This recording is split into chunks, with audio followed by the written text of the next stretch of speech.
Okay, so shall we start? Well, when, yeah, we Okay. need to go to me stop Beijing. Okay, thank you, Professor Wang. Hi, everyone. Welcome to Women and the Silent Screen online Untitled. Today is the final day of this 3-day event. Thanks for staying with us. I'm Jing Peng, a recent graduate of the MA in Film and Media Studies program at Columbia University, and also the host of our panel F, Chinatowns and Overseas Chinese.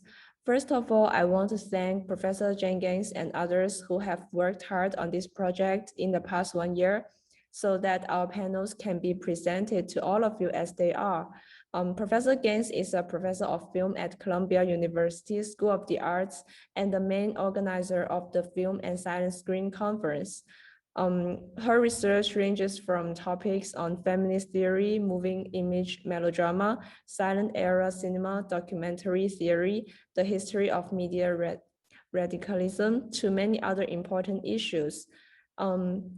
So after all the presentations in our panel, Professor Gaines will also join us in the discussion. I want to thank all the panelists, Dr. Kim Fahlstedt, Yan-fei Song, Professor Yiman Wang, and Professor Louisa Wei, who have prepared a lot and are ready to show their wonderful research to us in a minute. Again, I thank all of the audience who are here with us today. So we have 4 panelists here. They are Dr. Kim Fahlstedt from Stockholm University, Yan-fei Song from Beijing Normal University, Professor Yiman Wang from UC Santa Cruz, and Professor Louisa Wei from the City University of Hong Kong. Welcome.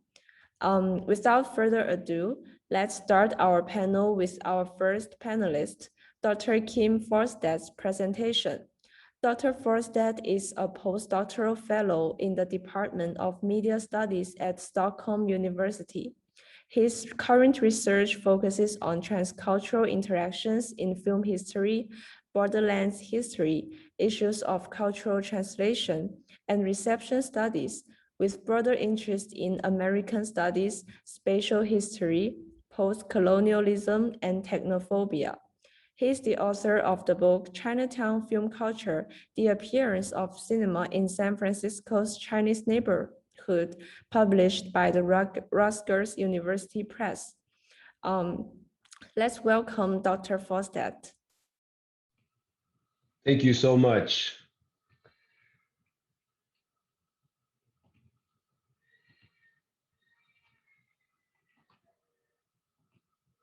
Okay.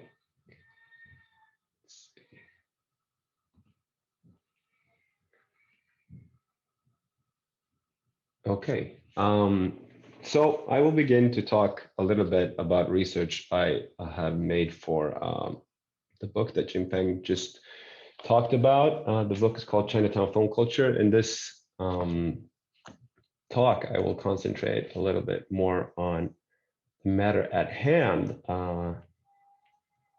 women's roles in Chinatown moviegoing and film culture between 1906 and 1915. So the paper presents some of the research on the emergence that I have done on the emergence of San Francisco Chinatown movie theaters between 1906 and 1915. The period is bookended by the 1906 earthquake and fire and the 1915 Panama Pacific International Exposition. It presents how cinema and moviegoing connected to Chinatown's social culture, its wider place in San Francisco, as well as its trans-Pacific connections. It emphasizes accounts of gender roles and women's roles in this milieu. Just a brief bit of background for those of you who don't know, the 1906 earthquake and fire destroyed San Francisco's Chinatown almost completely. And the following rebuilding of the neighborhood and the returning of the community, the Chinatown community, became tied up in a kind of a citywide movement towards modernization of San Francisco at large. For the Chinatown community, the notion of progress, in turn, together with modernization and development, resounded with the awakening of the Shanghai Revolution, the Republican Revolution in China around the same time. And it was during this time that the first couple of movie theaters emerged in Chinatown. And if you want to know more about this specific context, you can find it in my book, which you are welcome to take a look at. So, within the period I have researched, 8 movie theaters operated in and on the borders of Chinatown. They did not all operate at the same time, and some of them were more long-lived than others. Some of them were just your kind of basement with a projector type of Nickelodeons, such as the Dragon Theater, which you can see at the bottom here on the map on Grant Avenue. Others were more expensive and expansive, such as the Verdi and the Shanghai. The Verdi you can see at the top, and the Shanghai to the right here on the map on Kearney Street. Both of them were remodeled throughout the 1910s to keep up with the kind of heightened popularity of movies and the grander profiles of movie theaters towards the mid-1910s. Before I go on, I'm just going to talk a little bit about some of the issues that I encountered while doing research for this book. Source material for this period, this neighborhood, and this community has been kind of hard to locate in American archives. I know that all archival research is hard, but in my experience, this has been a little bit extra challenging. So while I've managed to piece together information about movies and moviegoing in Chinatown for all these 8 theaters, the work has often been what Giuliano Bruno called street walking on a ruined map. But what has become evident is that the history of Chinese America for a long time has been overlooked in US archival practices. So the research process and the methodology always had to be conducted in a kind of counter-reading mode, working against archival structures designed for another kind of history. The accounts that I was able to unearth were often problematic and unreliable, and often kind of oriented around underlying racist assumptions. For example, English language newspapers and trade magazines often made a point of mentioning any Chinese presence in the audience as something exotic, even though the theater that they were reporting on happened to be within the confines of the San Francisco Chinese community. However, by comparing, contrasting, and counter-reading, I have been able to draw a map of the movie theaters and moviegoing throughout this period. I have been able to pinpoint the size of the theaters, unearthed pictures, and scoured accounts on what they looked like and who went there. So, for example, this is the Oriental Theater. It seated at least 700 and was, with its central location on Grant Avenue, the most heavily patronized by the Chinese community in San Francisco.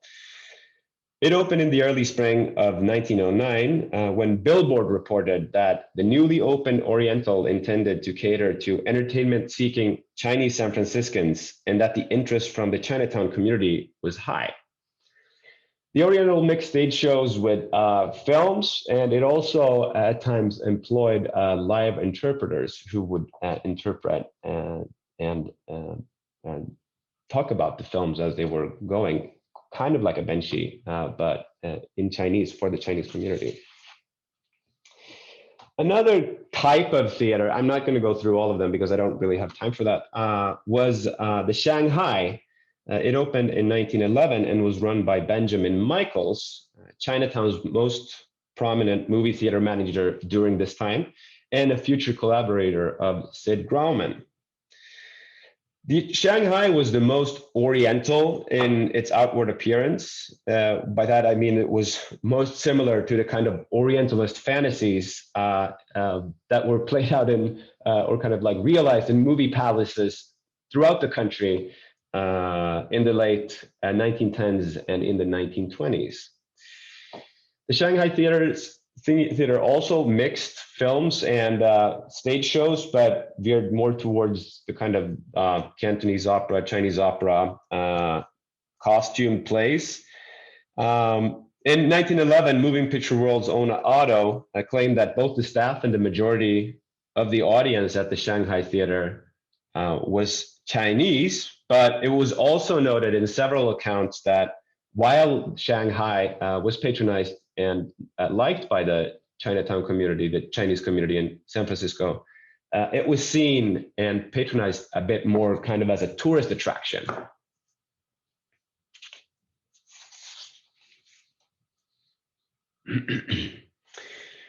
Chinese American movie audiences did not consist only of people who lived in Chinatown. The long-standing position of the neighborhood as the economic and cultural hub of Chinese trans-Pacific interaction also attracted out-of-town Chinese American visitors. People from nearby regions, as far away as Stockton and Sacramento, frequently traveled to San Francisco for both business and pleasure. It's also important to stress that Chinatown audiences did not consist entirely of Chinese Americans. While many Chinese San Franciscans made up the core audience of these theaters, most sources report highly mixed audience demographics in Chinatown. Patrons from nearby neighborhoods such as North Beach and Nob Hill regularly appeared in the crowds. For example, in 1912, Moving Picture World reported that the regular patrons at the Broadway Nickelodeon included English, Spanish, Italian, and Chinese patrons. And the eclectic audience at the Acme Theater was in 1915 reported to consist of Chinese, Japanese, French, Italians, Filipinos, Hindus, and Spanish patrons. So was this mix, was this eclectic mix unique to Chinatown? Well, both yes and no. As scholars of early US film exhibition have shown, US movie theaters often mirrored regional demographic politics and social marginalization. While audiences could be racially mixed, they would often be divided by selective admission, segregated seating, and a racially biased division of labor. For example, given the Jim Crow laws in the South, as well as the deep roots of its underlying thinking elsewhere, this segregation led to the emergence of theaters that specifically catered to brown-skinned patrons and African-American communities. San Francisco public establishments also employed public racial division, especially in the theaters and dance halls of the Fillmore district, which had the city's largest population of Black citizens. Racial segregation against Asian Americans in theater seating was also enforced in several locations outside of San Francisco's Chinatown along the West Coast. However, in contrast to this, San Francisco's Chinatown, especially during this post-quake period that I researched, provided urban spaces where Chinese Americans had a different kind of social status.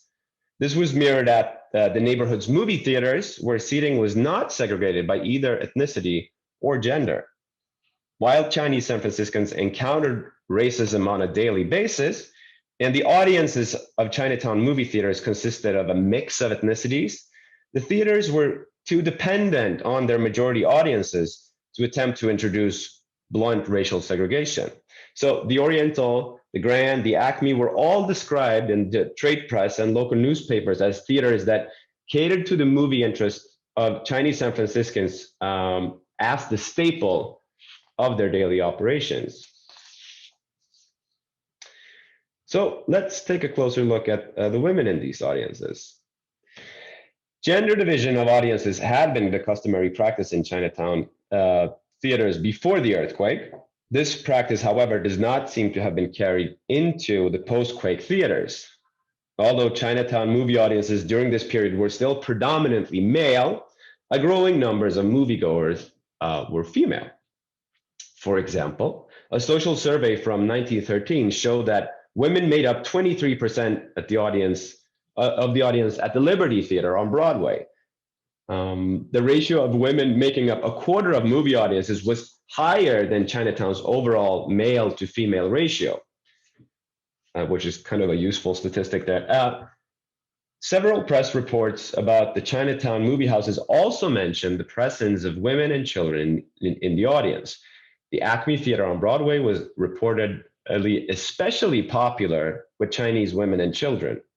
The theater's manager told the Moving Picture World in 1915, the Acme Theater's manager, that the Chinese women thronged the theater and that their preferred time to visit was during the afternoon.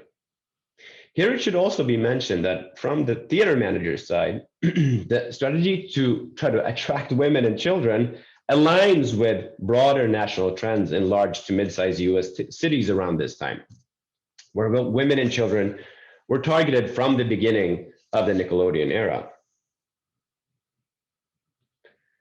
So the mixing of men and women in the secluded spaces of the movie theaters was something that conservative factions of Chinese San Francisco singled out as a potentially corrupting element of Chinatown film culture.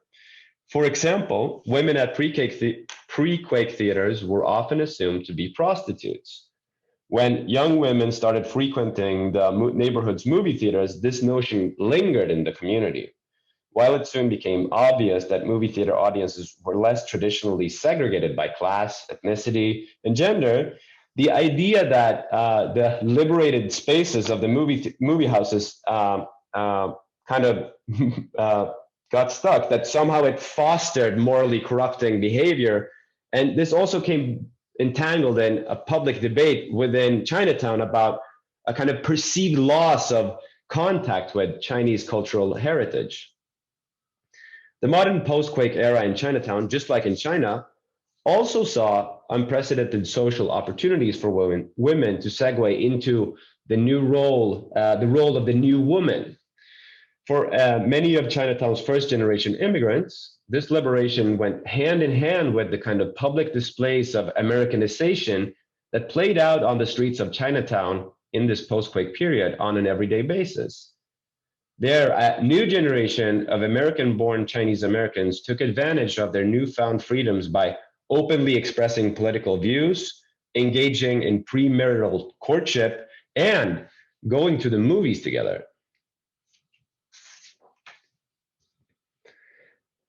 The Chinatown press seldom commented on moviegoing, but a few contemporary accounts of local perspectives on the movie houses can be found elsewhere. For example, in contemporary Chinatown literature, moviegoing was evoked as a marker of modern or American behavior. Such accounts can be found in an anthology of early 20th century poetry from Chinese San Francisco. The anthology's editor and translator, Marlon Ohm, presents these poems as a way to understand Chinese San Franciscans' changing relationship to their traditional cultural heritage in light of living in a new environment and during a new time. Among several poems bemoaning the new mannerisms and challenging behavior of younger Chinese American women are a few poems that situate moviegoing alongside other modern ideas, such as gender equality and sex out of wedlock. So I'm going to show you two of these. The first one, from the early 1910s, highlights the challenging behaviors of the new generation of American-born Chinese. And I'm going to read this. Native-borns call each other brother and sister. They live in the American way. Holding hands, they say they're off to a picture show. Actually, they're going to a hotel, enjoying their longings and desires. So what if people gossip? The two of them entwined in deep passion. She may become pregnant, but that's nothing strange. So while Marlon Ohm stressed that Chinese Americans recognize the importance of accepting some untraditional behavior as part of the formation of a new contemporary Chinatown identity, Professor Ohm also says that they also wanted to balance the change by holding on to the old values they brought with them from China. Such sentiment was evident in another poem that describes the Chinatown film houses as places frequented by women whose behavior was shameful when seen against the values of the old country. I read again. What a batch of lousy broads, all without proper upbringing. They hustle in the doorways, their gold teeth on parade. day and night, always going to the picture show. They are fearless. They laugh with lust and speak the barbarian tongue. With men, they are experts at fooling around. Alas, their dissipation is shameful to our China. So finally, I will give an example when this threatening kind of public behavior became a hot topic in the Chinatown community. In the spring of 1909, Rose Feng, the teenage daughter of Feng Get, a well-known Chinatown photographer, and soon to be the first recorded Chinese-American Chinatown movie theater manager, caused a stir in Chinatown. In broad daylight, Rose Feng was seen publicly riding around the neighborhood in an open car with her fiancé, Chua Ming, a teacher at the newly opened Chinese Central High School. The local Chinese newspaper, The New Era, wrote disapprovingly about the incident, something that was in turn picked up by the English language San Francisco Call.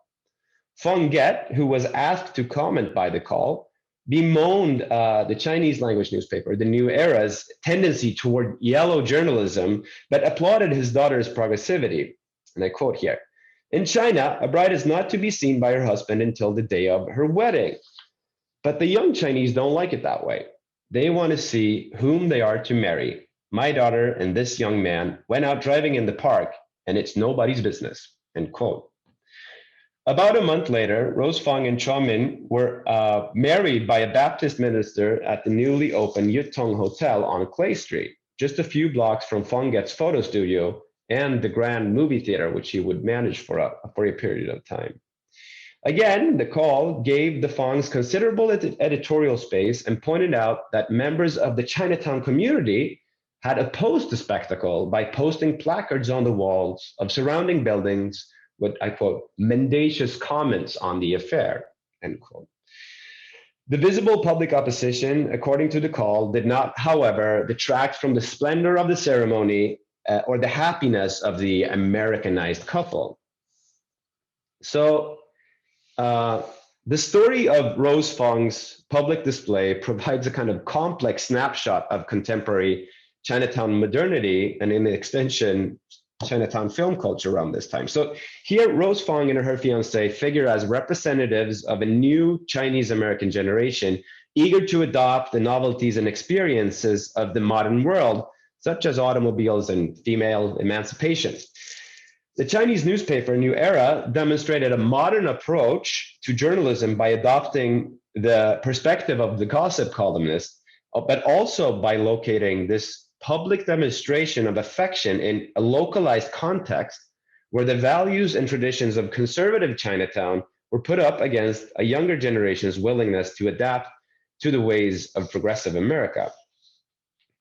This was further picked up on and mocked by the San Francisco Call, which added a condescending comparison between the symbolism of Rose Feng's buggy ride and the contemporary struggle for suffrage led by Susan B. Anthony. They wrote, "Miss Anthony simply wanted the ballot, Miss Feng wants the buggy," end quote. Chinatown was said to be divided over this issue. Older Chinatown was claimed to fret over the disregard of traditional courtship, while Rose Feng emerged as a leader for a new generation of Chinese American women. Perhaps it wasn't surprising that the daughter of Chinatown's first movie theater manager and photo studio proprietor would adapt the habits and mannerisms of contemporary American youth culture, but it's clear that the appearance and actions of the Feng family came to symbolize broader developments in the post-quake Chinatown public sphere.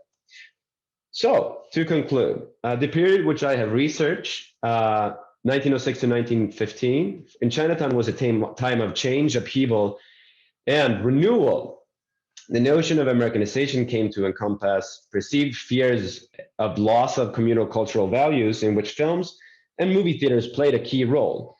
The challenging behavior of young Chinese American women became a common trope in this discourse, but Americanization also came to stand for social progress and political modernization, in which films and movie theaters also played a prominent role. Thank you.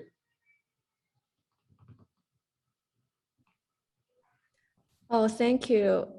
Thank you, Dr. Fahlstedt, for your wonderful speech. Your introduction of the major first movie theaters in San Francisco's Chinatowns, their audience makeup and women's ratio in moviegoing is very refreshing. Now let's move to our second panelist, Yan-fei Song. Yan-fei Song is a PhD candidate in the School of Arts and Communication at Beijing Normal University. She was a visiting scholar at Columbia University during the 2019 to 2020 academic year. Her research focuses on Chinese American films, Chinese language silent cinema, cultural products, and digital entertainment. Yan-fei, welcome, and please start your presentation. Thank you, Jing.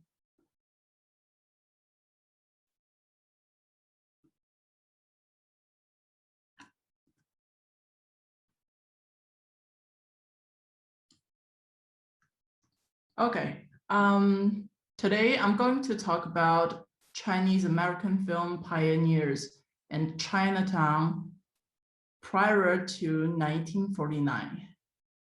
So Kim just shared his research on the film culture in San Francisco, and I will choose a woman film pioneer in San Francisco as the start of my presentation. And she is Marilyn Wang. Marilyn Evelyn Wang, aka Wang Nuihai, was born on January 12, 1895 in San Francisco. And she passed away on February 1969 in Oakland, California. She was the director, the screenwriter, producer of the Curse of Guangwang, when the Far East mingles with the West. She was the founder of Mandarin Film Company in Oakland, California, and she was the first, and this company was the first Chinese manufacturing company in the US. She is the first Chinese American woman filmmaker, as far as we now know. So this film tells a story of a young westernized Chinese couple and their difficulties with their more traditional family. The Moving Picture World reported this film in July 1917, saying that, quote, "It deals with the curse of a Chinese god that follows his people because of the influence of Western civilization." The first part is taken in California, showing the intrigues of the Chinese who are in this country in behalf of the Chinese monarchical government, and those who are working for the revolutionists in favor of a Chinese republican. A love story begins here and is carried through the rest of the production, end quote. In 1911, Marilyn Wang was 16 years old, and her brother, Albert, was 20 years old. They were old enough to have marriages. However, the sex ratio imbalance was huge in the United States among Chinese immigrants. According to the United States 1910 census, that there were 71,531 Chinese, but only 6.5% of them are women. So it was very hard for a Chinese man, to find his mate or their mates. In order to find mates for their children, Marilyn Wang's parents planned a trip to Hong Kong on August 22nd, 1911. And at that time, as we all know, the year 1911 was a very decisive year for Chinese. It was the year that the 1911 revolution occurred. So during this period of time, during their stay in Hong Kong, Marian and her family had once in a lifetime opportunity to experience the mingle of tradition and modern, the East and the West, the feudal system and Republican voice, and conservative and revolutionary, which was pretty much the theme of the Curse of Guangwang. So during this day, Marilyn Wang had a blind date with a banker who worked in Hong Kong, but she refused to marry the man with the support of her mother. The Curse of Guangwang is regarded as the first known existing Chinese American film. And it was also one of the earliest films directed by a woman. It was 6 years earlier than James Billon's Lotus Blossom, and 9 years earlier than Xie Caizhen's An Orphan's Cry. Xie is considered as the first woman director in China. The Curse of Guangwang was screened only twice, but never formally released. Even though Marian and her family tried so hard to find the film distributor for The Curse of Guangwang, but no commercial interest showed. So also Marian refused to use the negative tags that American film distributors always had of China and Chinese people, was another reason for the Curse of Guangwang's sad ending. In the late 1960s, around 1968, Violet Wang, the leading actress here, she showed her grandson, Greg Mark, in the basement, in their house's basement, 2 reels of The Curse of Guangwang. And Greg helped to preserve the film. In 2004, Violet's 3 daughters decided to donate the 16-centimeter print and the 35-centimeter version films to the Academy. And Arthur Dong played a key role in persuading the Academy to restore the 16-centimeter and 35-centimeter prints. In the same year, in 2004, the Academy merged the 16-centimeter and 35-centimeter films into the restored digitized DVD format. The film was added to the National Film Registry in 2006. The Curse of Guangwang was a family work for several reasons. First, this film was mainly taken in the Wang's backyard. And second, most of the cast was comprised of Wang's relatives.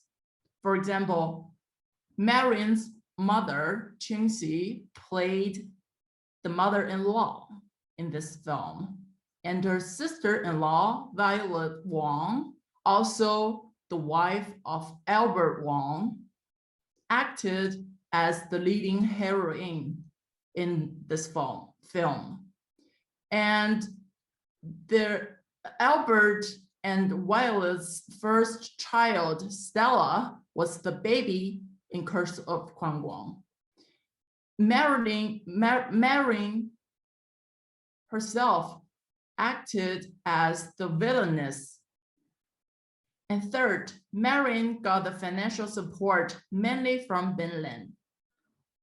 Ben Lin is Alice's husband here, and Alice is the eldest sister of Marion's.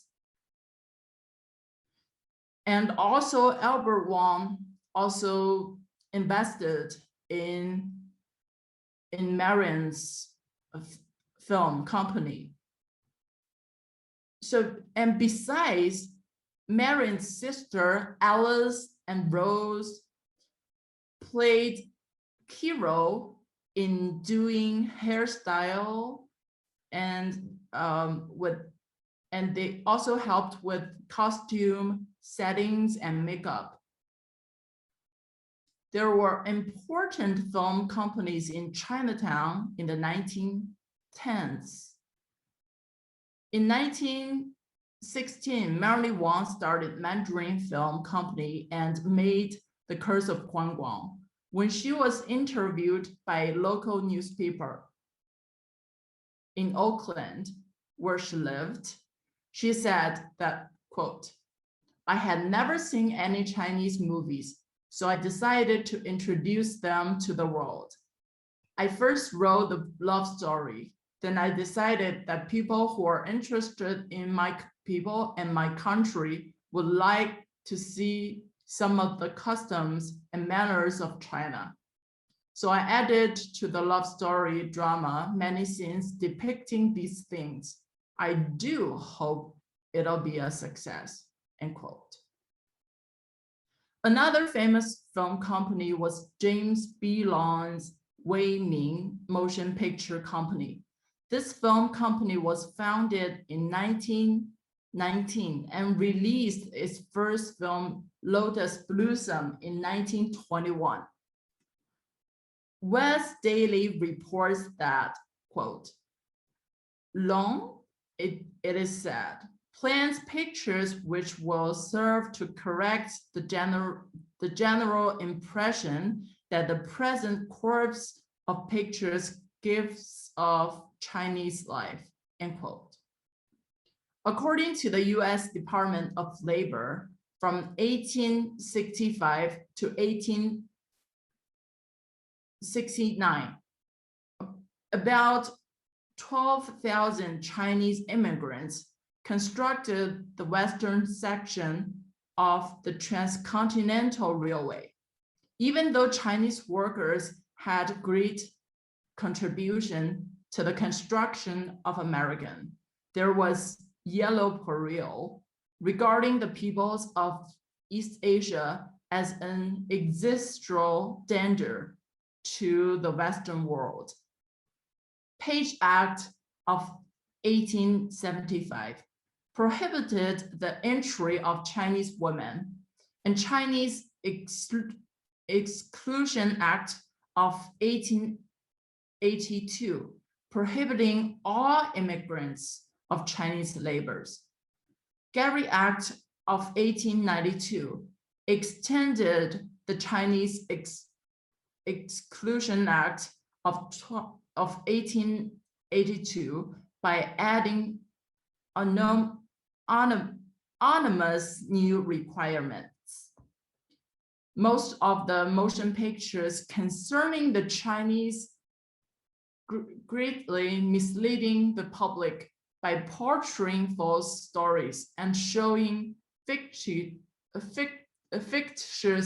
customs and manners, which are as ridiculous to the Chinese as to the Americans. Two cases in point are the Red Letter and the Firstborn. So in reaction against the negative types the Great Wall Film Company and the Peacock Motion Pictures cooperation were started in 1920s. The Great Wall Film Company was founded in May 1921 in Brooklyn, New York. It was the first professional film production company in the history of Chinese cinema. In order to make films, the company bought film equipment and set up a small studio in Brooklyn.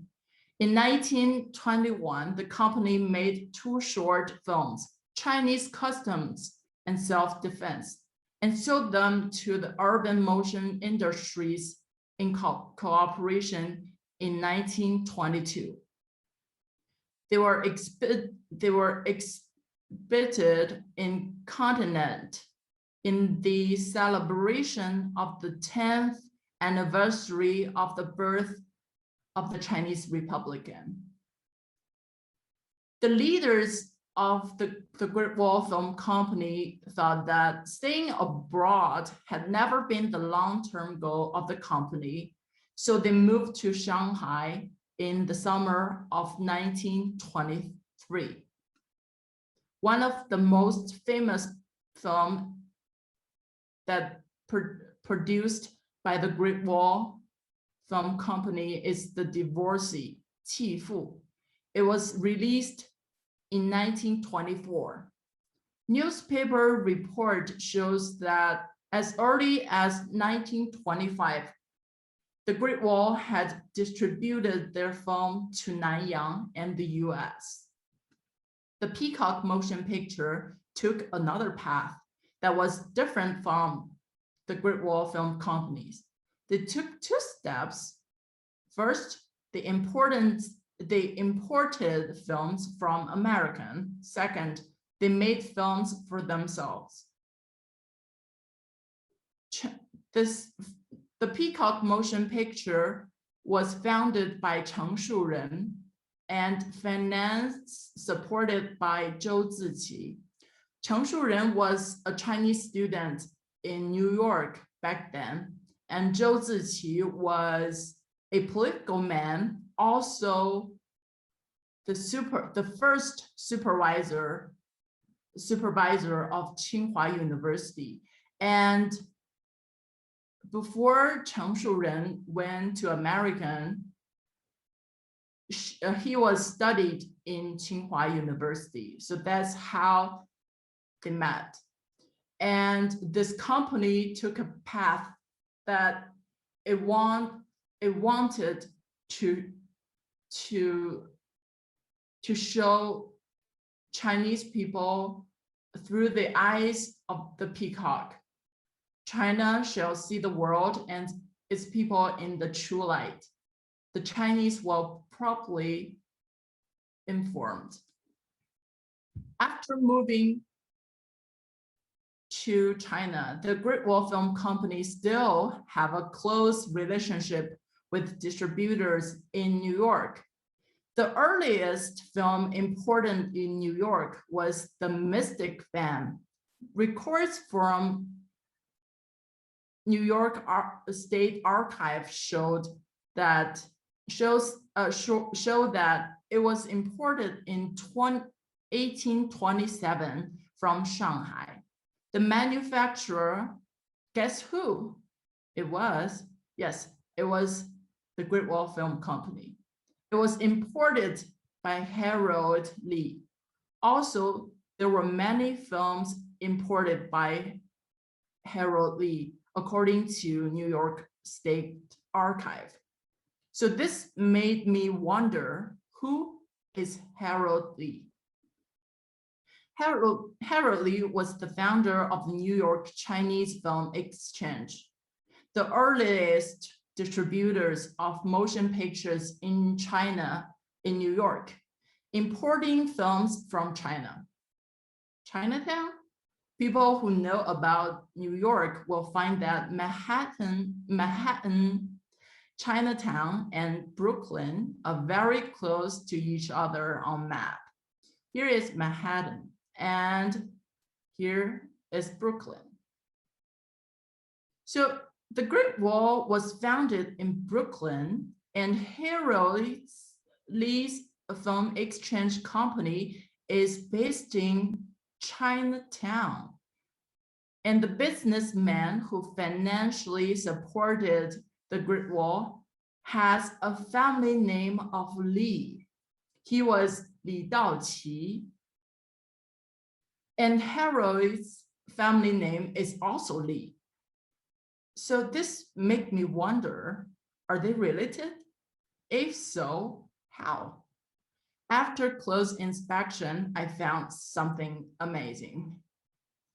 Li Lo was actually Harold's uncle.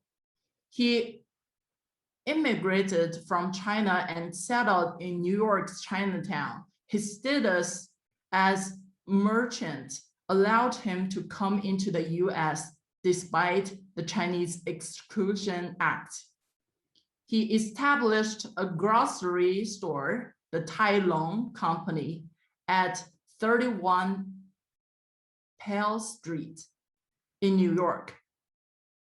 This location also served as their business headquarters and home to their multi-generational family. Tai Long Company opened a foreign exchange business on the second floor of the building that replaced the grocery store. This business, which also included a pawn shop, provided crucial financial services for Chinese immigrants who wanted to send money back to their families in China. Douglas Lee, Harold's grandson, who found out their family story, has confirmed in the news report that Harold's uncle helped finance the Great Wall Film Company. Douglas Lee was a film and television executive at HBO and 20th Century Fox as of 2013. He found out their family history with Chinese import to New York. As far as I go further, I found that between Harold Lee and Douglas Lee, there was Henry Lee. Henry was Harold's second son and the father of Douglas.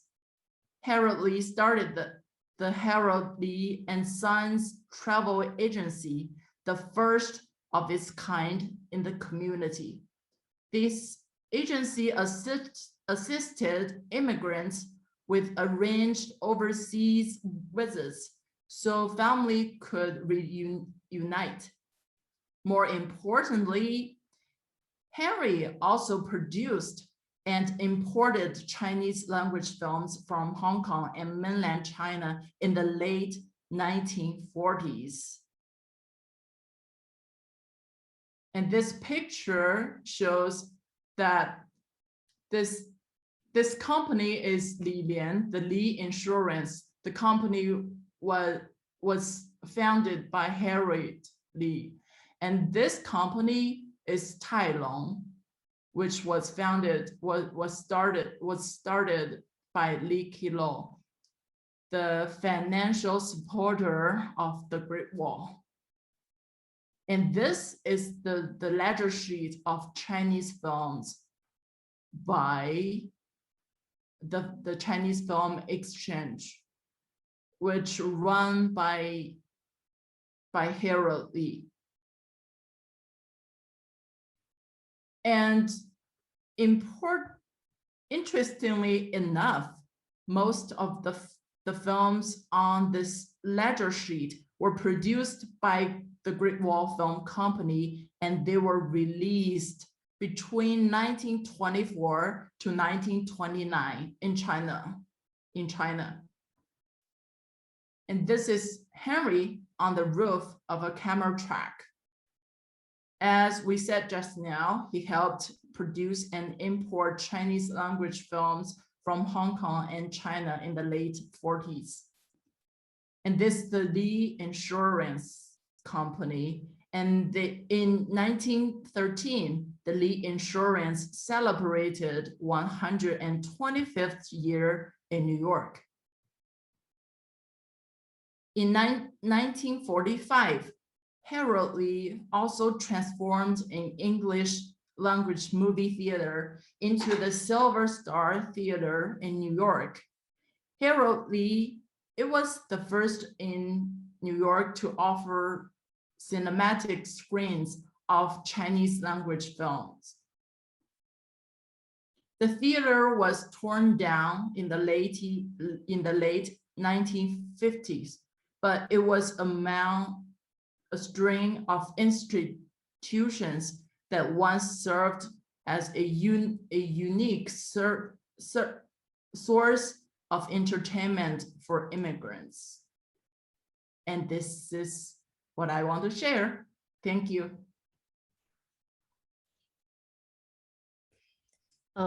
Thank you, Yan-fei, for the wonderful presentation. Thank you for introduction of the first Chinese-American women filmmaker, Marion Wang's life and career, the film The Curse of Guangwang, and the important but overlooked Great War Film Company, and the Lee family, of course. So now I would like to introduce all of you to our third speaker, Professor Yiman Wang. Professor Wang is a professor of film and digital media at the University of California, Santa Cruz. Her research interests are on transnational, transregional Chinese cinemas of all periods, intra-Asian and cross-Pacific film remakes, Pan-East Asian celebrity culture, East Asian cultural studies, and Asian American cinema. Due to the time restraint, please go to our website for more biographical information. Let's welcome Professor Wang.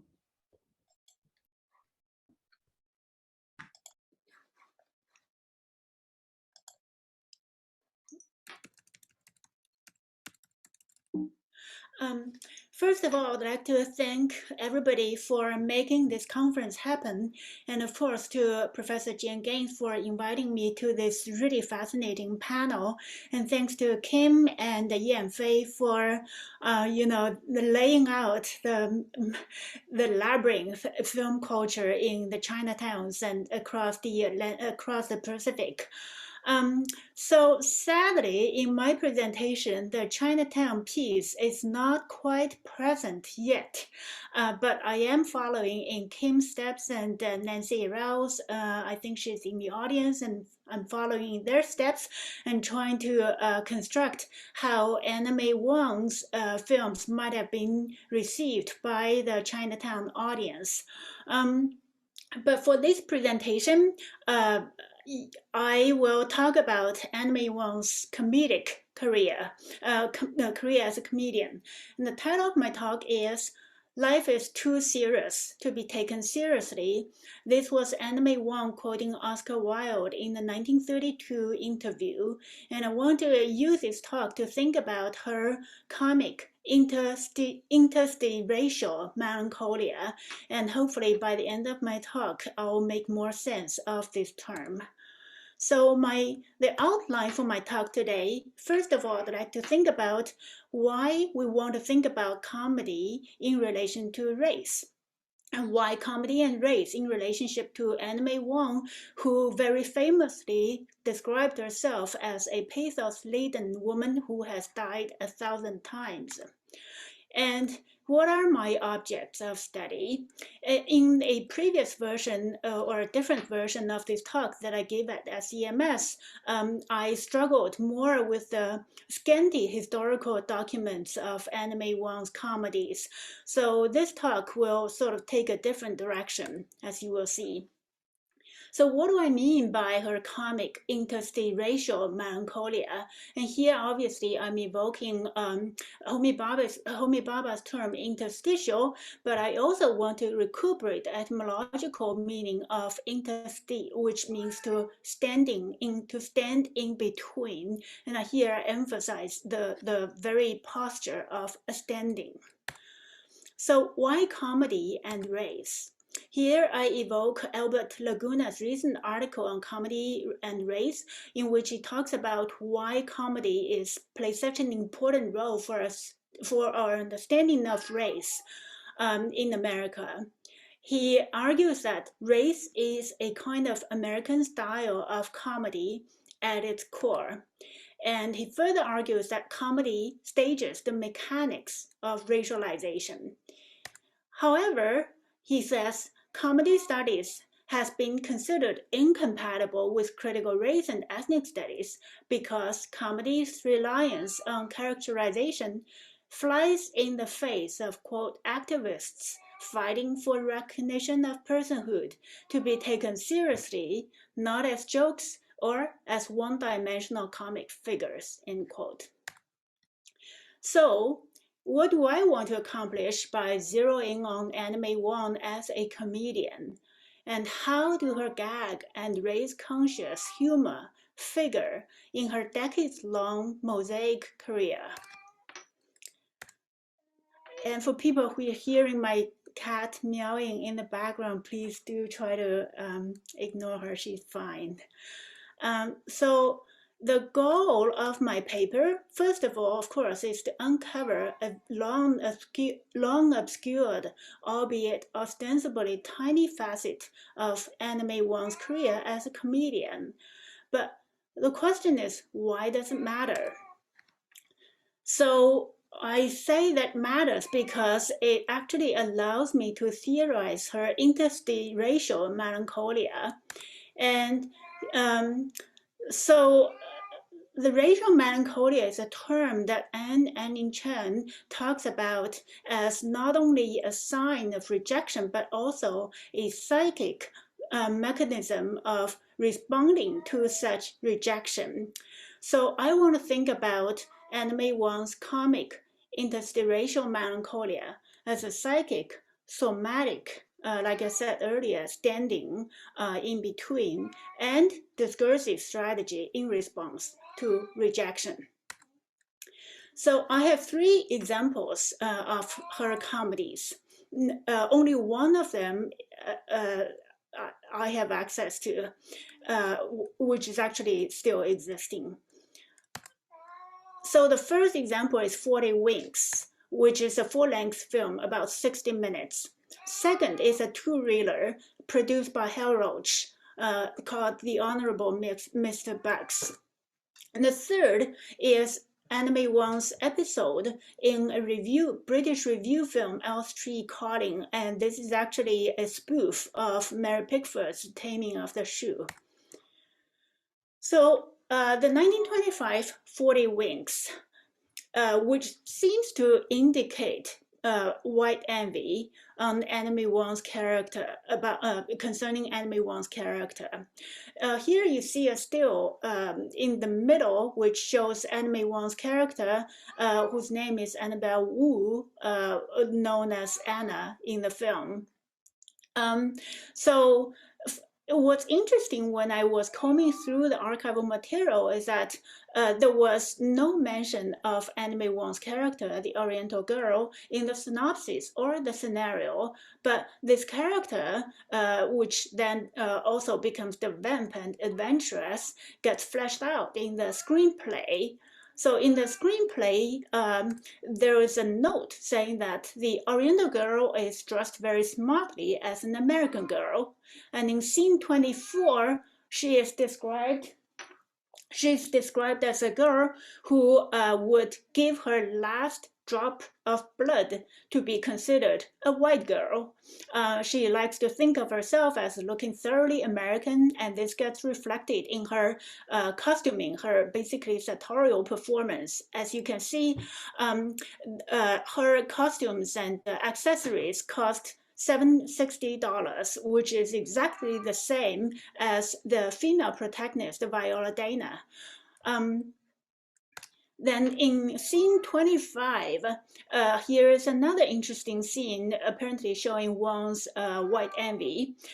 so she is looking at a magazine that carries an advertisement for some kind of lotion, the cream of creams that's supposed to make your skin as white as milk, and then the script describing Anna gazing at the ad, then peers at herself. She pulls back the sleeve of a negligee, disclosing her brown arm. Now she peers into the mirror and touches her face with her hands, in the manner of one trying to massage out the oriental lines to reduce the breadth of the nose, etc. And clearly, the script description of Enemy Wang goes into great details in the pathologizing manner, especially, both fetishizing and pathologizing her so-called yellow visage. All right, so I'll leave it there and move to my second example of Anime Wang's Hell Roach comedy. So she was recruited by Roach in 1926, and here you can see in the in this article, Anime Wang, along with a number of other actors, are listed as the new players in Hell Roach's star comedies, which are advertised as being smartly dressed and with good production value. And she signed at least 2 contracts with Hell Roach. The first one, as you can see here, the film title was not specified. And as far as I know, the film actually was never produced. But the second film, which is what I want to give attention to today, is The Honorable Mr. Bugs. And again, this film was produced. And it's a 2-reeler. And aside from Wang, the Japanese actor Jing was cast, and Oliver Hardy plays blackface. Enemy Wang's character, the name is Baroness. The name in the script is Baroness Stoloff, which seems to suggest Russian. But then the Film Daily describes her role as a China siren. And also the Motion Picture News describes her as a serial comic adventuress, focusing upon her action-packed comedic performance. On the right side, it's you can see it's pretty much presenting the cabinet of curiosities. You have Anime Wang in character wearing this costume, and then on the right side is the Japanese actor Jing, and then next to Jing, the Chinese-looking man is Moon Kwan, who is a Chinese Hong Kong film director who traveled frequently between China and the US, touring films, buying equipment, and also he was a friend of Anime Wang. And the star here on the set is the super tall man who's actually known as the lawman, Liu Yuqing. He also had a story with Hell Roach, although the story sort of shifts according to, depending on who you are reading.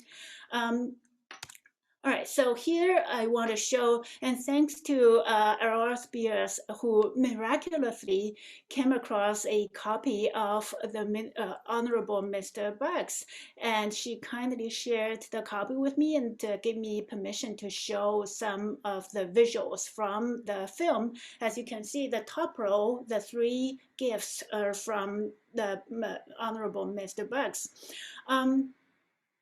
And the slide, I'll just let you watch it a little bit.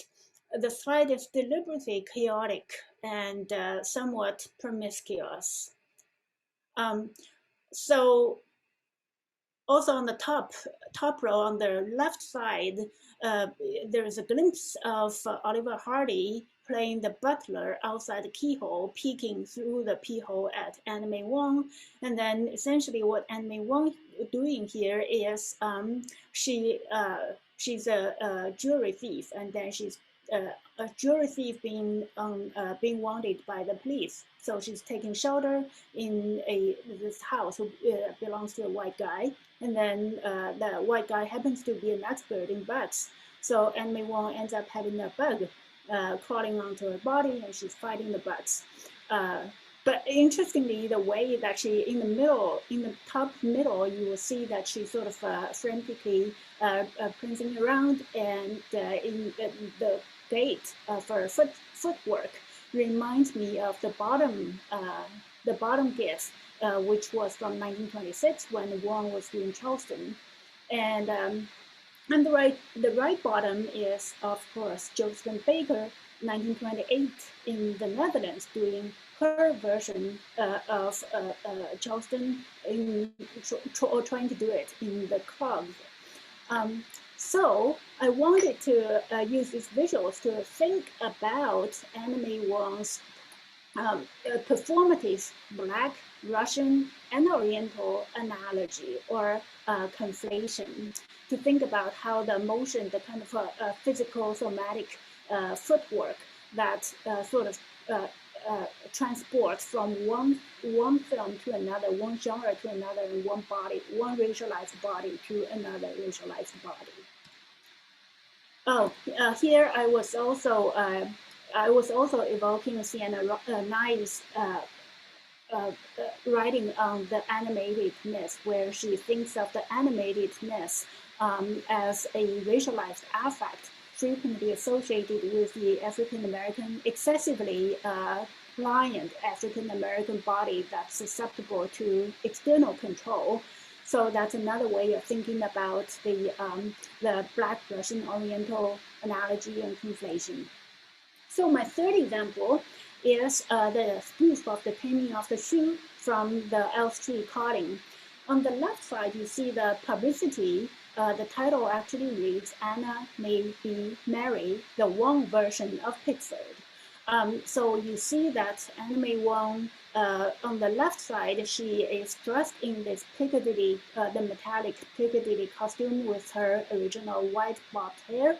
On the right side, she is in the same costume, except that now she dons the Pickford's trademark, the blonde wig. And the body language also switches from the left side being very defensive, austere, to the right side, somewhat relaxed and coquettish, and priming herself with a mirror.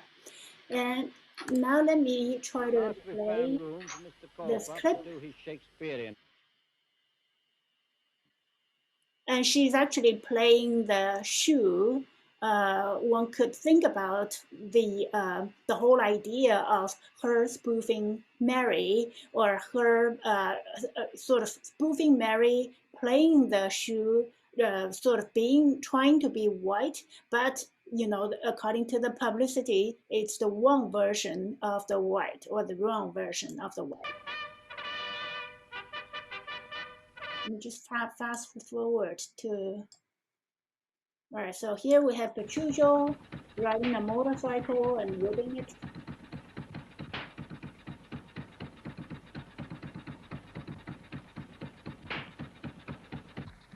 Hi there, sir. Good morning, and God save you, sir. And you too, good sire. I paid would speak with you. Hi! Pray, hast thou not a daughter called Mary? I mean, Catherine? I have, and have need to pray. Gaze upon me, then, and go tell her Doug has come to woo her. My daughter is yonder. Well mayst thou woo, and happy be thy speed.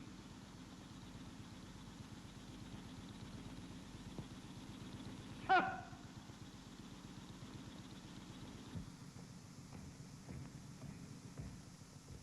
Ho there!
So the reason that I wanted to show this, obviously, is Emily Wang in one of her rare comedic roles, and she plays the shoe. And so the question here is, it's really very multifaceted way of thinking about Emily Wang's performance. First of all, linguistically, she is playing Orientalism. It's sort of like a linguistic Orientalism in that she speaks Taishan dialect, which is not translated. So in other words, for the intended audience, which is predominantly white monolingual English audience, nobody would understand her. So she is linguistically cast as an exotic other, and she plays into it. And the costume, she is still inheriting the 1929 Piccadilly exotic costume.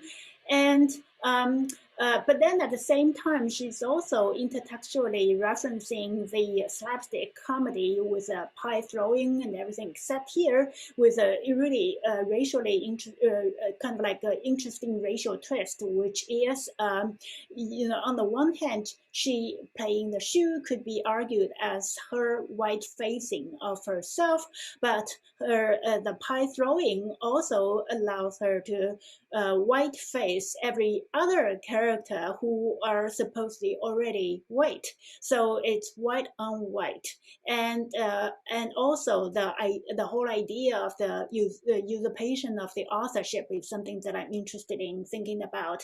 When the whole show ends with William Shakespeare lookalike himself gets slathered in the by the white cake, and so the male author becomes disfigured or smeared, and Anime Wang is the one person alone left, still standing, taking the hand and yelling out in the Taishan dialect.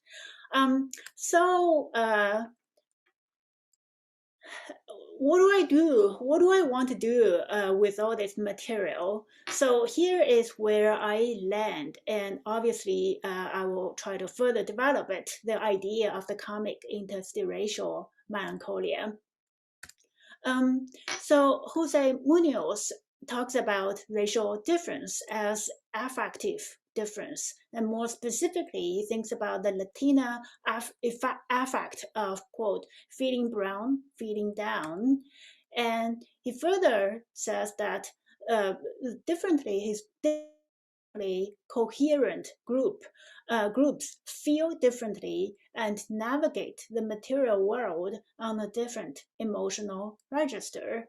And he transforms Spivak's question of can subaltern speak into how does the subaltern feel? How might subalterns feel each other? So now this leads to my questions.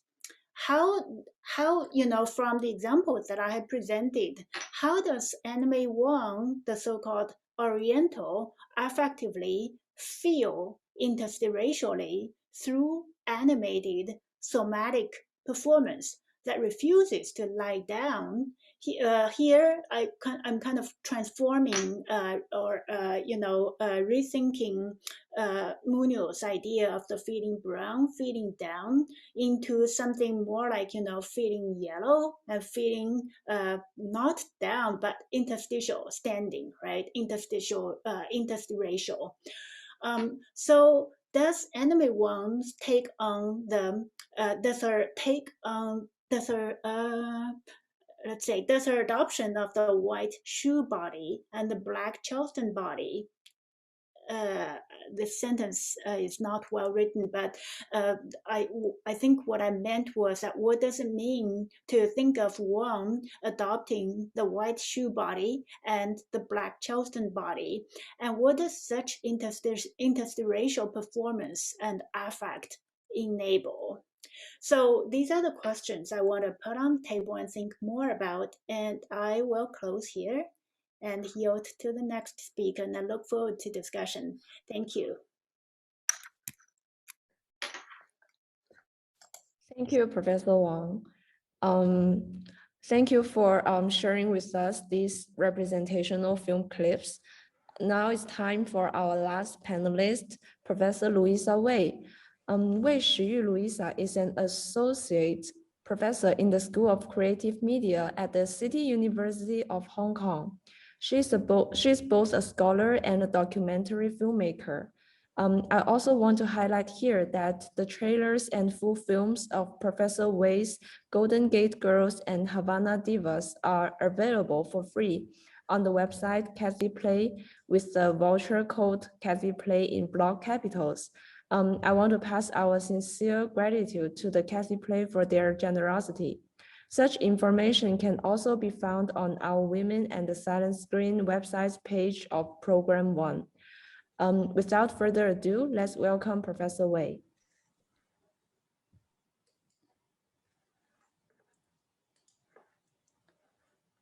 Hi, I am going to present mostly focus on Esther Ng's film and the opera practice in American Chinatowns. So I'll present with this little film that I cut mostly from my two documentaries. So you're going to see the label of which film that it comes from.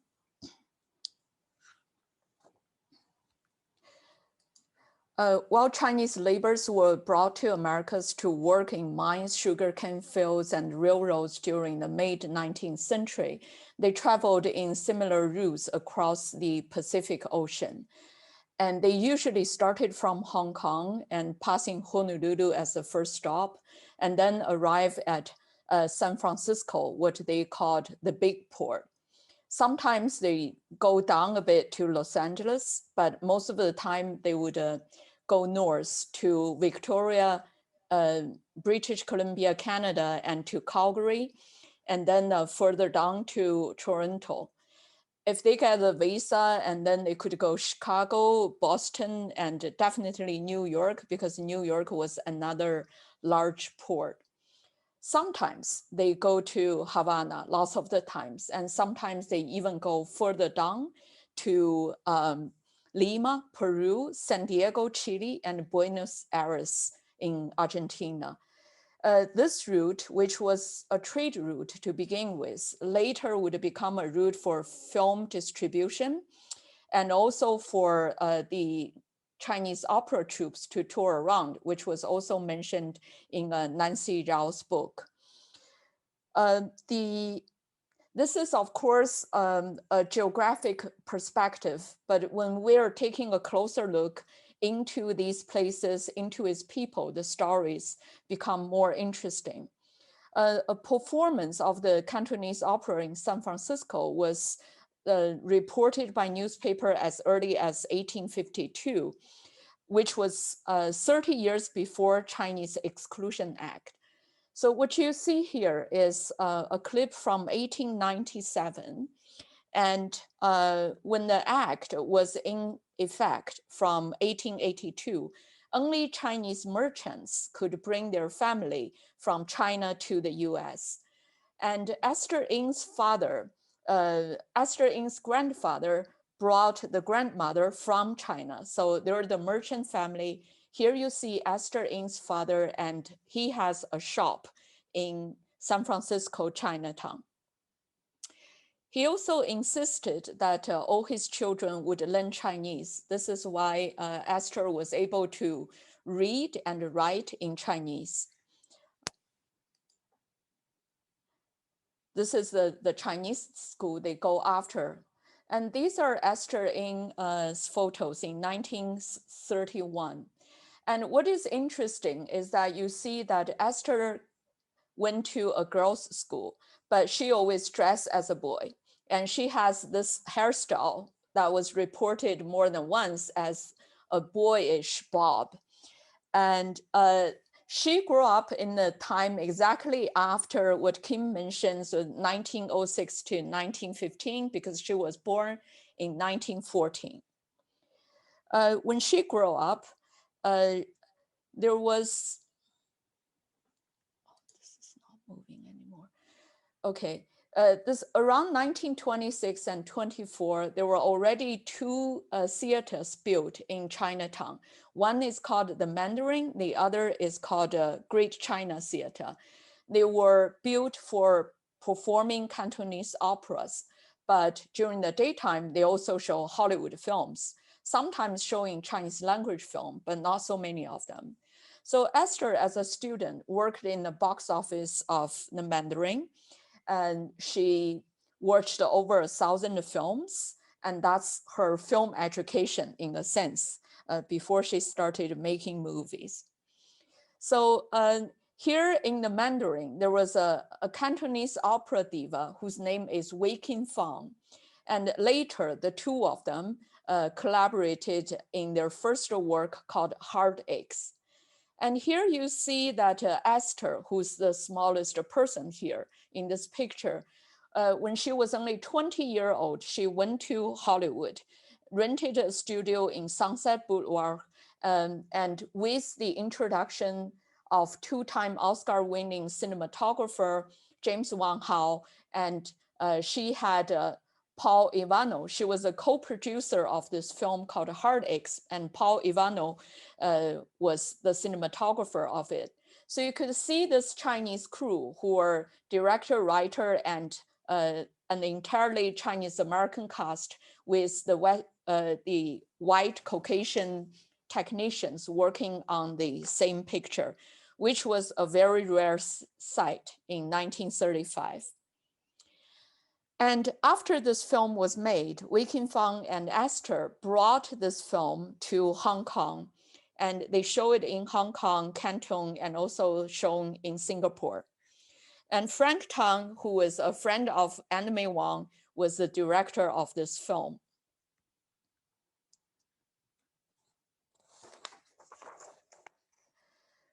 This film also consists of 2 reels in color, and which also has a Cantonese opera as a plot in there, because Fang was playing an opera diva herself.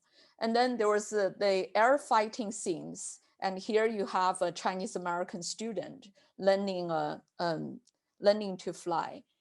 And so here you have in San Francisco, Chinatown, a film about what happened in San Francisco, Chinatown, made in 1935, Heartaches. And here I would want to pause a little bit, because after Wei Qin-fang and Esther went to Hong Kong, they continued to make film in Hong Kong. And in 1936, they arrived in Hong Kong. 1937, Esther already started directing films herself. She became a film director, and she directed 5 pictures for 5 different film companies. What is also very interesting of the couple and how they impressed the local media in Hong Kong was that they are a lesbian couple. They never try to hide their relationship from the public and from their friends.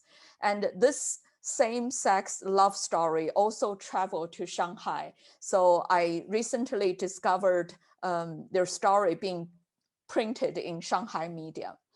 And Esther was most oftenly reported as the first directress of Southern China. When she was directing film in Shanghai, she was popular. Lots of people went to her, but war already broke out, World War II broke out in Europe. So her family was worried, keep sending her photographs, keep sending her telegraphs. And then the American embassy was urging all all American citizens to go back to the US. So she went back to the US. And then in 1941, she made a film called Golden Gate Girl. So this is a 1941 film. This is one clip from there, and this is not from Golden Gate Girl. So what happens in Golden Gate Girl was that you have this young lady here, and she fall in love with a Cantonese opera star played by this man. And the love was forbidden by her father, who's a shop owner. But she married him anyway. And then he was sent back to China after a while. And she got pregnant, and she gave birth to a baby. and the baby boy was played by Bruce Lee, who was 3 months old, sorry. So here's Bruce Lee. And Esther Ng, who's a good friend of many opera performers, was also a friend of Bruce Lee's parents. She even signed the birth certificate of Bruce Lee. And so here you see Bruce Lee was playing the role of a baby girl. And these two men who worked for the girl's father, they raised the baby girl. The girl grew up looking exactly like her mom, and this girl was played by Miss Cao Yiman. And Cao Yiman was called the Chinese Mary Pickford. And what is interesting is that Anime's friend Meng Quan married Cao Yiman. And Meng Quan said that he was inspired by Mary Pickford to go into Hollywood. And so he already made Broken Blossom in 1919 with filmmaker like D.W. Griffiths. And this is Meng Quan. He also played a role in Golden Gate Girl. And he also wrote the script for this film as well. This film was given a very positive review by Variety magazine, and also had a reportage on San Francisco Chronicle. So it was reported. And this was the first film that the Chinese audience in Asia side got to see after World War II. So this is a 1941 film.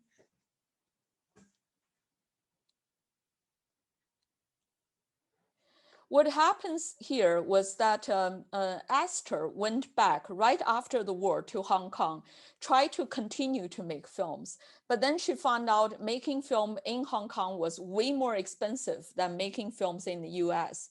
So she returned to the US. And here you have Joseph Songjue, who founded the Grandview Film Company, and Esther started working with him. And Golden Gate Girl 1941 was a film Esther directed for Grandview Pictures. Esther continued to collaborate with Joseph and making pictures for Grandview Film Company. With the actors and actresses were all these people, Cantonese opera players serving in the US. So you could see that the touring of the Cantonese opera troupe and also the acting career in the US overlapped with the same people. And Esther in 1940s directed two more pictures, one called Lady from the Blue Lagoon, the other one called Backstreets, with Ronald Liu, who's compared to here. And then also with Fifi Lee, who's also an opera singer. And then they worked on 3 pictures together, the couple with Esther Ng. So Esther and Fifi Lee also tried to bring the film back to Hong Kong, the same thing that she did with Wei King Fang in 1936, I'm sorry. And here, in between making the film, there's a reportage and showing that Esther was also traveling to Latin America and for her family's film distribution business. And I also forgot to mention that before she left Hong Kong, she bought the rights of 30 films from Nanyang Film Studio, which is the precursor of the Shaw Brothers, and to show in North America and Central America and Central America and South America theaters. So this is a picture showing Esther doing business and taking a flight to Cuba.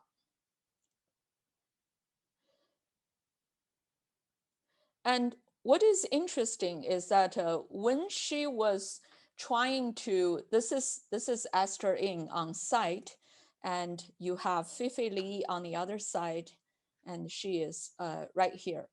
And so they try to bring the film back to Hong Kong, but they stop over Honolulu. while they were in Honolulu, a wealthy merchant persuaded them to stay in Honolulu and make a film in Hawaii. So they stayed and they made a film called Mad Love, Mad Fair about the romance between a Polynesian girl and this Chinese sailor, also played by Ronald Liu, a former GI.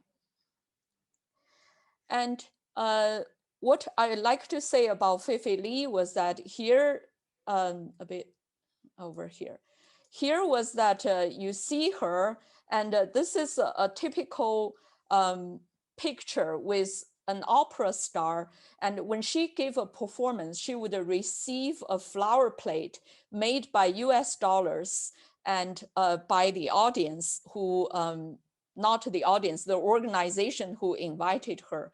So if you see someone with this, and she was a very popular star. So she also toured around North America, and she also went to Havana. So this would bring us to the next stop. So the two of them collaborated on 3 films, and later on in New York, they were also business partner on Esther's Restaurants. So here you see Esther Ing, and this picture was taken in Hawaii. And shortly after that, she decided she is going to move to New York. So Mad Love, Mad Fair first premiere in February 1949 in Great China Theater back in San Francisco. Okay. Fifi Lee was also a Cantonese opera singer who stayed in US after touring, and many people did the same. So they formed the basic, the base for later Cantonese opera performers. So later on, they could only invite the top stars to come to perform. When she performed in Havana, she met Galidad Amalan, who was getting married in 1957, and Fifi Lee attended her wedding. So here I'm showing a clip from my other film, Havana Divas, and to give you an idea of what's going on in Havana. This is Galida Amalan, and she is a white Cuban, but she was adopted by a Chinese man who wanted to start a Chinese theater in Havana from 1940s. So this is her mother, and this is Julian Fong, who adopted her. So he started to teach her how to sing Cantonese opera since she was very young, and she liked it very much. When she was 8 years old, she already started performing on stage for small roles, and she was only 8 years old. This is a picture of the Chinatown in Havana, and this was Galida when she was very young. And Galida studied Chinese in school for only 1 year because after 1 year in 1937, war already broke out between China and Japan, and the Chinese government has no money to support overseas school like this. So Galida also has a friend whose name is Georgina Wang, and Georgina is half Chinese and half Black. So this is the textbook they use when they're studying. So here's Galida perform on stage for the first time.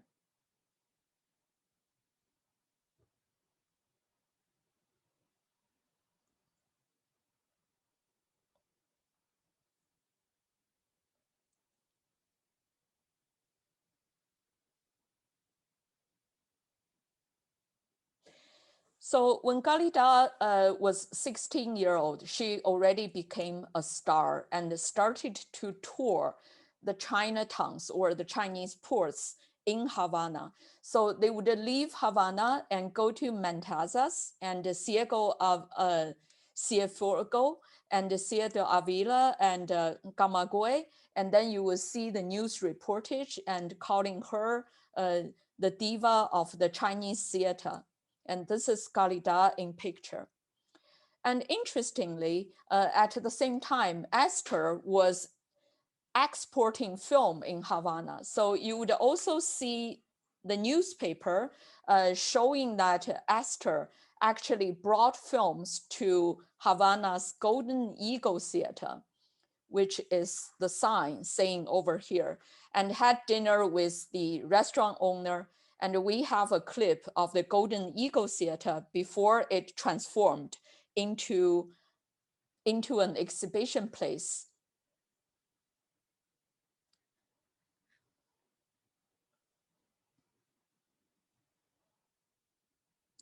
So she says, me and my parents, we come here every night to see a Chinese film.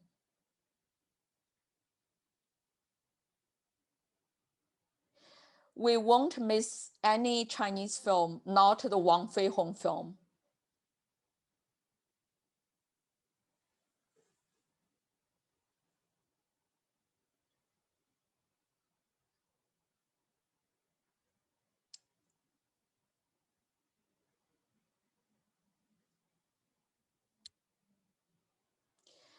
Galidad and Georgina also performed Chinese opera in here. They would enter from the backstage. The dressing room is behind. So this is a theater that's still in existence, but a few years after we filmed this in 2015, and when we went back in 2019, it's already transformed into an exhibition place. I was asking her which seats are, and she was saying that it's always a full house.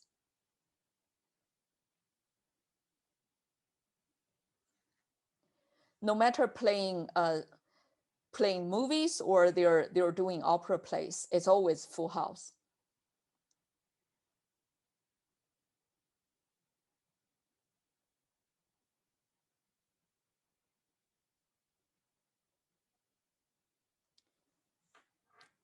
And here, this is the star that we see him earlier in San Francisco. They're remembering all these names that they watched. 1950, Esther already relocated to New York, and she opened a restaurant called Bobo. Bobo became so popular, and it was called the restaurant of the Chinese actresses. And here was the clip from the last movie she made called Murder in New York. And here we have her actress, and this man was also an opera performer. And then she actually took him, he was a new immigrant, and she took him to show around him all these like different Chinatowns. This is inside the Chinese Chinatown restaurant and a laundromat, but they both shot in Hong Kong.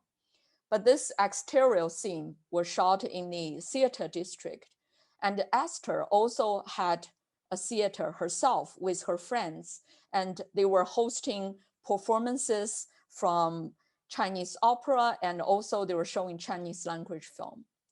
This is a reportage of Esther Ing with James Wang Hao. James Wang Hao introduced lots of very famous people from Hollywood to her restaurant, and the most famous and long-standing one is called the Esther Ing restaurant.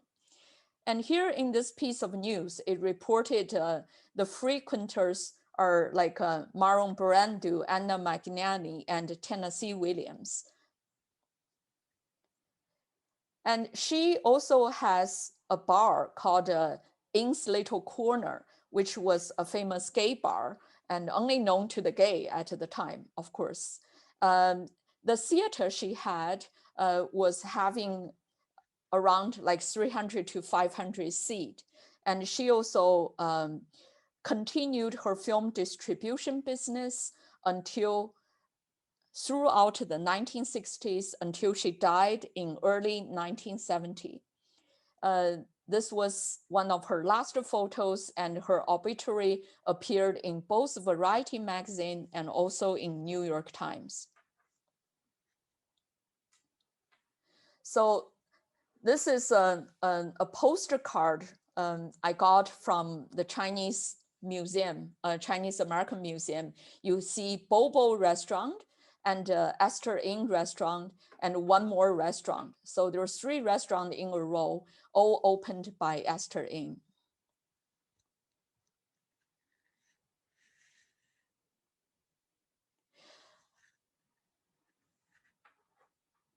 Okay, I guess that's my presentation, and thank you very much for everyone to put this together, and to Jane.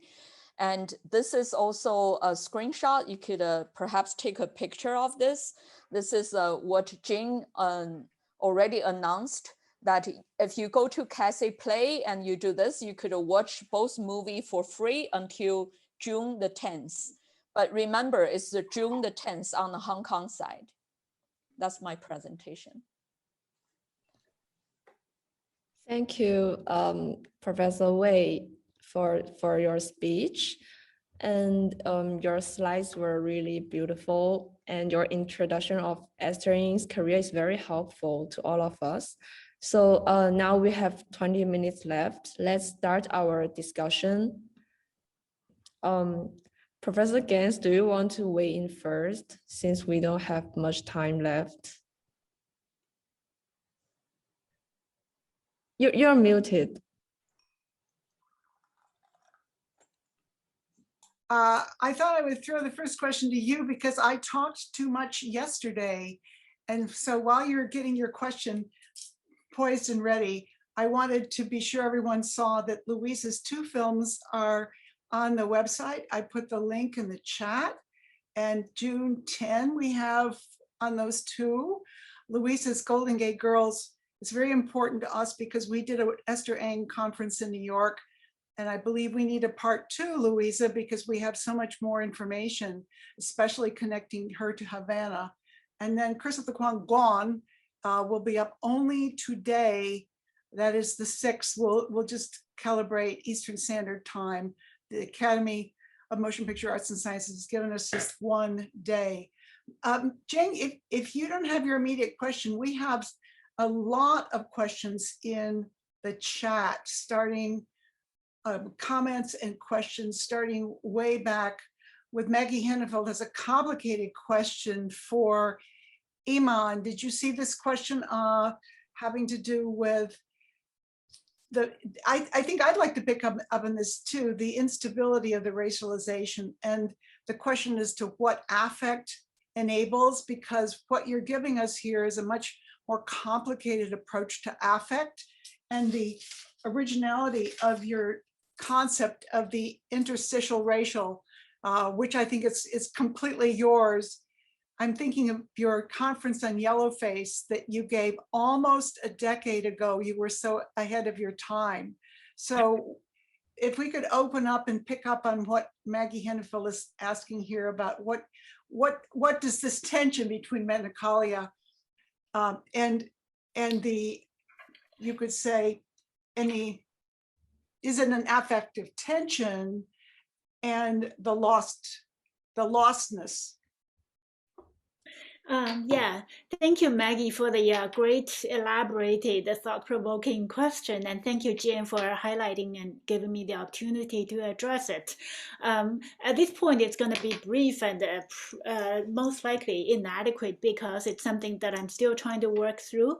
And yes, I definitely wanted to juxtapose the comic and melancholic precisely to tease out the kind of tension that, especially when we come to think about anime Wang, you know, the victim discourse is so preponderous that, you know, it is important to really think beyond that. And her as a comedian is something that we don't really talk about, but partially because of the lack of documentation and the difficulty of accessing these films. So I wanted to put these two normally incongruent elements together, the comic and the melancholic, and to think about how they really constitute each other. So in other words, the racial, all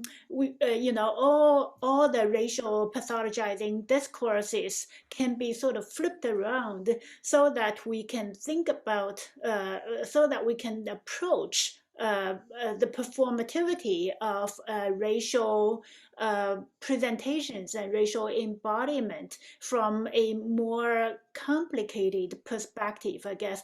And also, Jen, I don't know if you want to speak to this, but when I was thinking of the interstitial, I was also thinking about Your Fire and the Desire, the way, the mixed race cinema that you were talking about.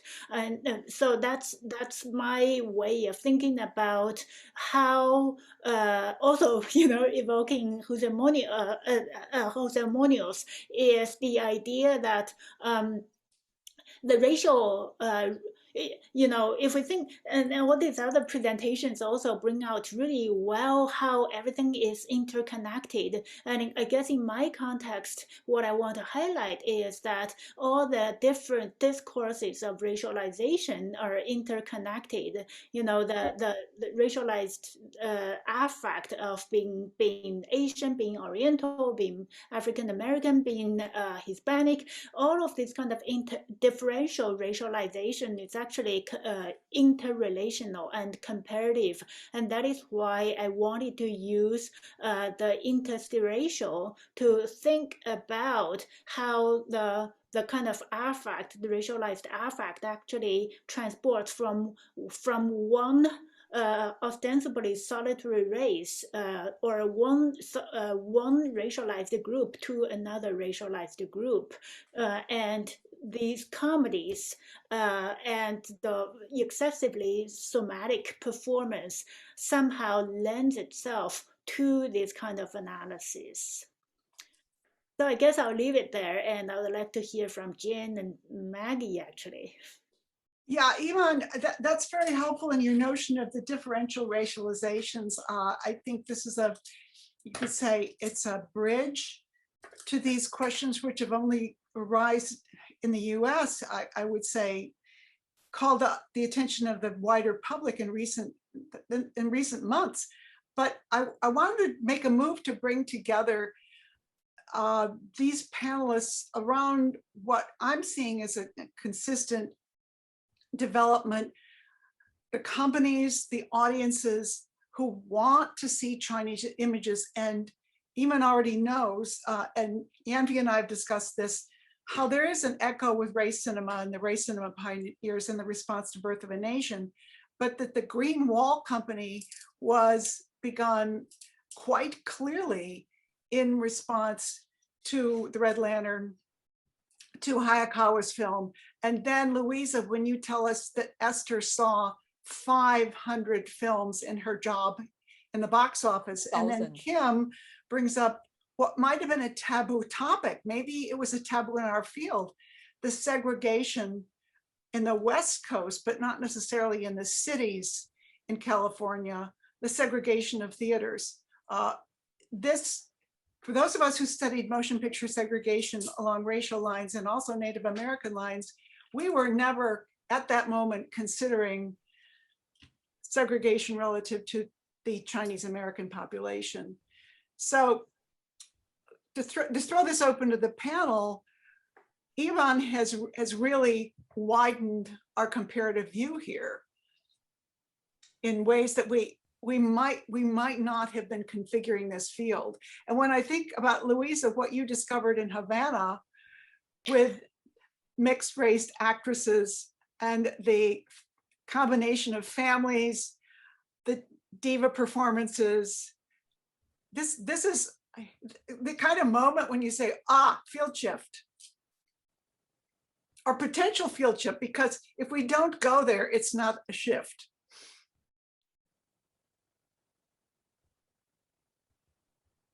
Looks like Louise is going to pick up on this. Each time I make a film, I feel I need to travel, just the same route, even though it's like a much later on that I see different Chinatowns. But I somehow like feel there's a mysterious, some chemistry that I could perhaps pick up and feel the atmosphere. And in Cuba, it's much different from, people are not so segregated. And it's the best place comparing to Mexico and compared to other parts of Latin America in terms of this racial kind of tension between the Chinese and the other races, I guess. From the time that the 2,000 Chinese labor got into the army and fought the independent, Cuba's independent war around the 10th of the 20th century. And none of them was a traitor or a deserter. So this won them a reputation of like the Chinese as a good race somehow. But the opera performers was because in the 1930s, 40s, they still have something about 30,000 Chinese people in Havana, Chinatown. So Havana was a big port. It's a big Chinatown. They have 6 theater groups locally themselves. And the one that Galida and Yohina belong to were the biggest one, and was also the longest standing one. They tried to resume the theater in 1990s after Yohina retired as a diplomat officer, and but they couldn't because people lost that kind of a sensitivity with the opera music. But of course, the local people can never listen to the opera. This was also in Nancy Rao's book, that whenever the Western people are describing Chinese opera, they were always amazed by the costume. But then they find the singing and also the instruments were ear-piercing. It was like killing their nerves. Basically, they just couldn't listen, and not only a language matter, but the way the way opera was sung, and it's so different. But then the costume was so dazzling that, and then they would be happier. This is back to Kim's, like, lots of people describe the fashions of these timid young Chinese ladies among the audience, and how they react, that sort of thing. I guess it's similar in the movie theater as well. Yeah.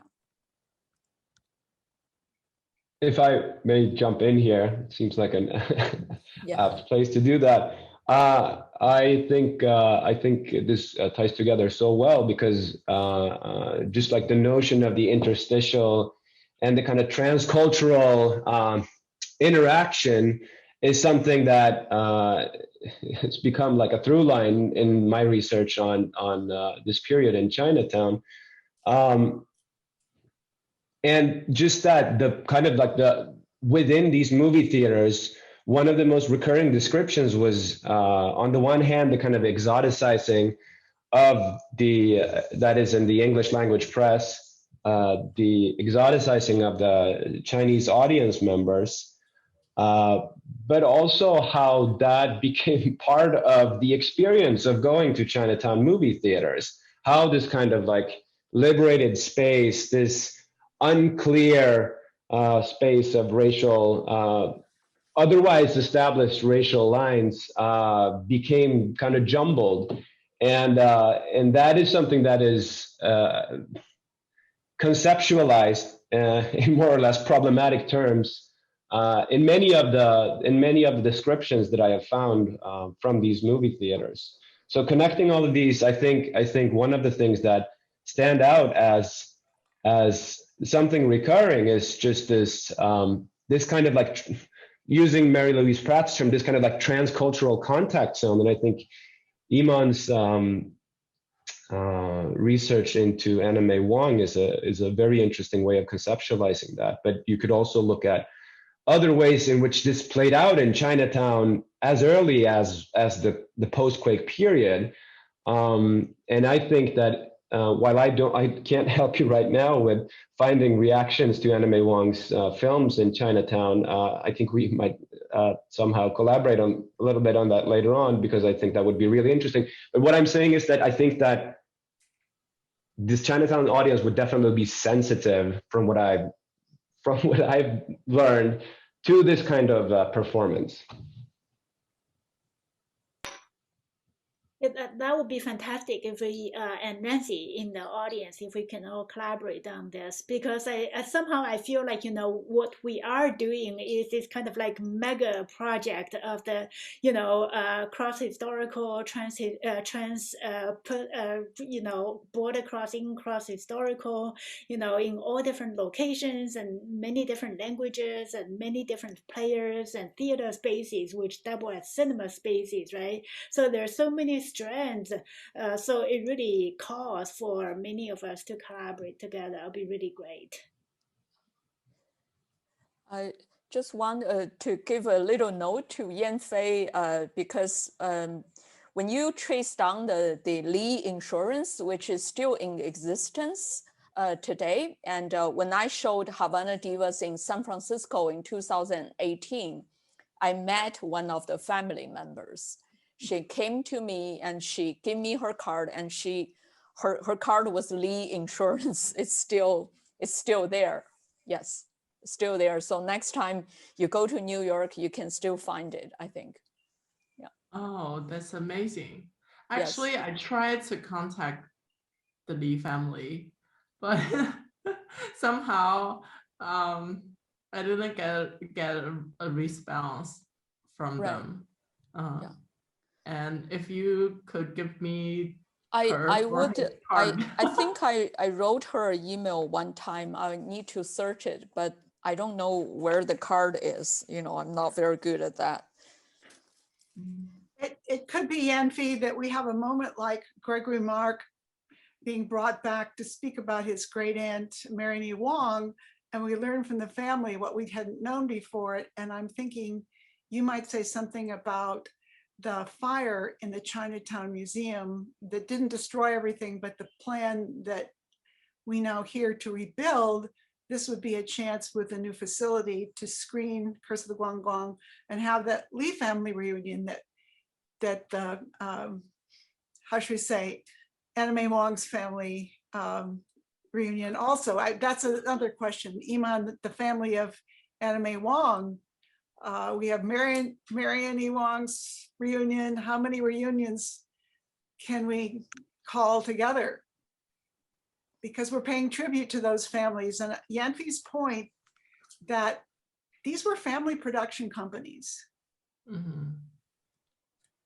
which we have the evidence of in the family tree Greg Mark has been sharing with us over 3 of the panels. And we wouldn't have the title, we wouldn't have Curse of the Guangwang if they hadn't saved pieces of those original 35 millimeter and then conversion to 16 millimeter prints. Exactly.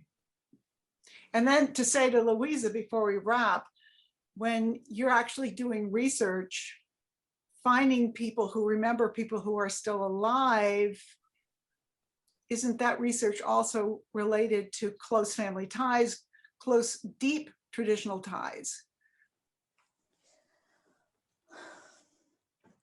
It's a lot of time I have to wait for a long time for the people to show up. So I somehow find that there's lots of coincidences in this. The Esther Ing film got paused for 2 years because I couldn't find anybody except for Esther's sister.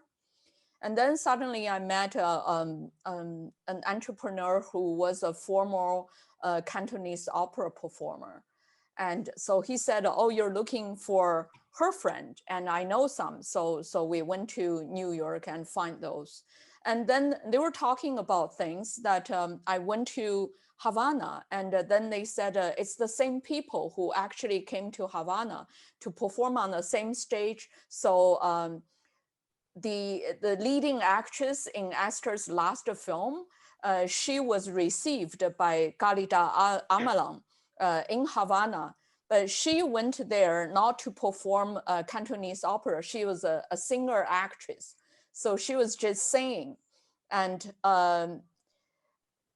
Galida, because she could speak Cantonese, so she was the one who sent over to her hotel to accompany her during her trip. So they have pictures together. And except for Fifi Lee, who attended the wedding, there were lots of connections in between them. They were the same people traveling there. The other thing interesting was the theater owners. And when Esther traveled to Havana, and her status was the film distributor. So she was a boss, and the theater owner was a boss, and they would invite her for dinner. It's a business dinner, but their wives were they were big fans of Esther because how handsome Esther looked. And so their wives all like sort of rushed to the dinner to participate. So all these things were very interesting. And I was imagining how like Marion E. Wang's mother and sister was trying to sell her picture in New York, back in 1917. They probably did not have this kind of connection. Otherwise, it would, if it's a bit later, like then they would have like at least a Chinese language film network that they could sell her picture to. 1917 was just way too early. Yeah.